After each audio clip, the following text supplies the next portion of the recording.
मित्रों, हमारे मन में अक्सर ये सवाल उठता है कि मृत्यु आखिर क्या है।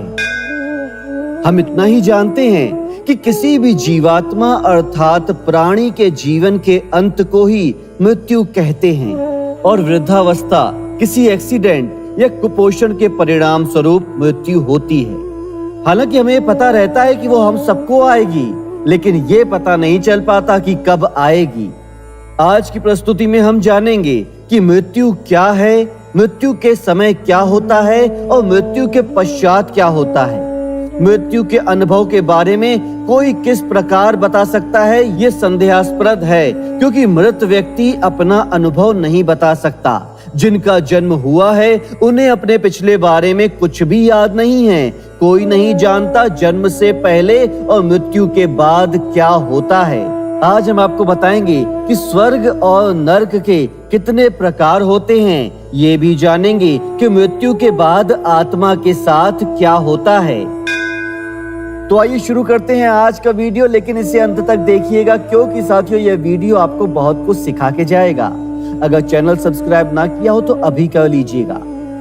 मित्रों, हमारी मृत्यु एक ऐसा सत्य है जिसे चाहते हुए भी कोई नहीं टाल सकता। आपने देखा होगा कि हिंदू धर्म में जब कोई भी इस दुनिया को छोड़कर जाता है तो उसके शव का अंतिम संस्कार कर दिया जाता है, यानी कि जला दिया जाता है। लेकिन क्या आपने कभी सोचा है कि अंतिम संस्कार के बाद उस मृत आत्मा के साथ क्या क्या घटित होता है? मित्रों, गरुड़ पुराण में ये बताया गया है कि मृत्यु के बाद आत्मा हमारे शरीर को छोड़ती है, तब ज्योति के आकार की एक छोटी सी चीज हमारे शरीर से बाहर निकलती है, उसे ही आत्मा कहा जाता है। और दो यमदूत हमारी आत्मा को 24 घंटे के लिए हमारे घर से दूर ले जाते हैं, यमलोक के दर्शन करवाने के लिए और हमारे पाप और पुण्य का लेखा जोखा करवाने के लिए चित्रगुप्त और यमराज के सामने। इसके बाद यमदूत आत्मा को वापस उसके घर छोड़ देते हैं और 13 दिनों तक आत्मा अपने परिजनों के बीच रहती है, यानी कि 13वीं तक आत्मा अपने सगे संबंधियों के साथ रहती है और उसके बाद यमलोक के लिए रवाना हो जाती है। इसी बीच आत्मा को 3 अलग अलग मार्ग दिखाए जाते हैं। अब इनमें से किस मार्ग पर आत्मा को भेजा जाएगा, ये उसके जीवन में किए गए कर्मों पर ही आधारित होता है। मित्रों, आत्मा को दिखाया गया पहला मार्ग होता है अर्ची मार्ग, जिसे 3 लोकों की यात्रा का मार्ग माना जाता है। दूसरा मार्ग धूम मार्ग होता है, जिसे पितरों का मार्ग बताया गया है। और तीसरा मार्ग उत्पत्ति विनाश मार्ग होता है, जिसे नरक मार्ग भी कहते हैं। अपने पाप और पुण्य को निर्धारित समय तक भोगने के बाद आत्मा को फिर से शरीर मिलता है, लेकिन मृत्यु के बाद जीवात्मा को यमलोक की कड़ी दुखदाई बाधाओं का सामना करना पड़ता है।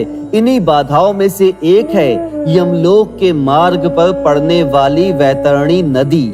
ऐसा माना जाता है कि पुण्यात्मा तो इस नदी को बड़ी ही आसानी से पार कर लेती है, लेकिन पापात्मा यानी कि वो आत्मा जिसने अपने जीवन में केवल पाप ही पाप किए हैं, इस नदी में बुरी तरह प्रताड़ित होती रहती है।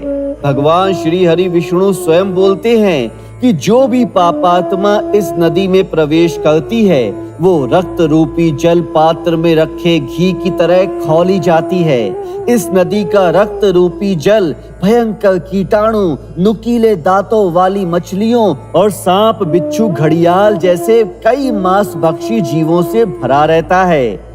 जैसे ही पापात्मा इस नदी में प्रवेश करती है तो 12 सूर्य की गर्मी वाले धधकते लावा जैसे पानी में वो उबलती रहती है। यहाँ ध्यान रहे कि ये कोई शरीर नहीं है, केवल जीव की आत्मा है जो कभी नहीं मरती है।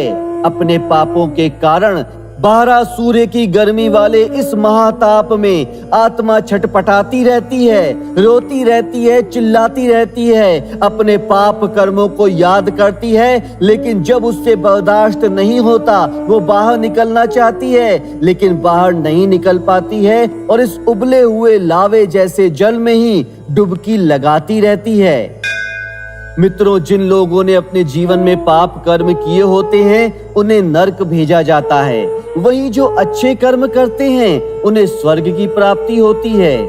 और गरुड़ पुराण में ये बताया गया है कि जिन आत्माओं को स्वर्ग में स्थान मिलता है उन्हें यमराज स्वयं अपने भवन से स्वर्ग के द्वार तक छोड़ने जाते हैं। वहां अप्सराएं उनका स्वागत करती हैं। वहीं जो लोग सिर्फ अपने बारे में ही सोचते हैं, जीवन भर किसी का भी हित नहीं करते हैं, उन्हें नरक में ही स्थान मिलता है। अब हम आपको बताते हैं नरकों के प्रकार। पहला नरक तमीश्रम नरक होता है।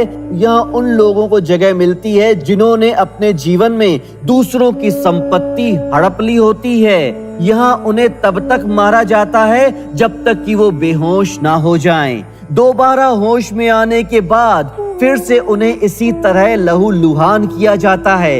यह सिलसिला तब तक चलता रहता है जब तक कि सजा का समय समाप्त ना हो जाए। दूसरा नरक कुंभी पाकम नरक होता है।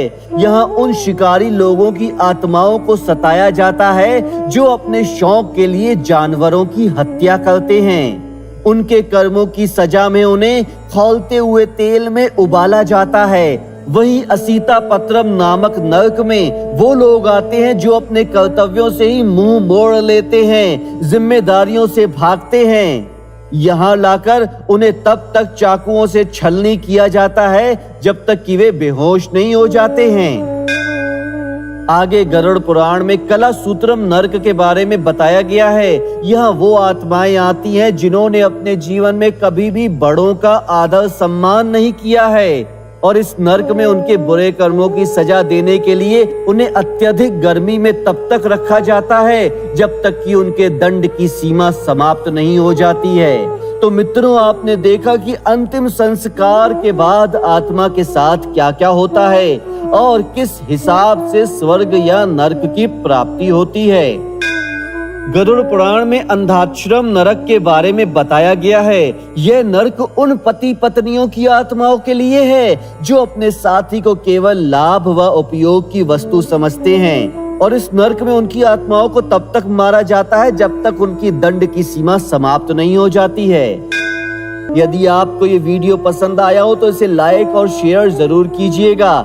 हमें उम्मीद है कि आपकी सारी शंकाओं का समाधान मिल गया होगा। ऐसी ही और बहुमूल्य दिव्य जानकारियां पाने के लिए हमारे चैनल को सब्सक्राइब करें। धन्यवाद।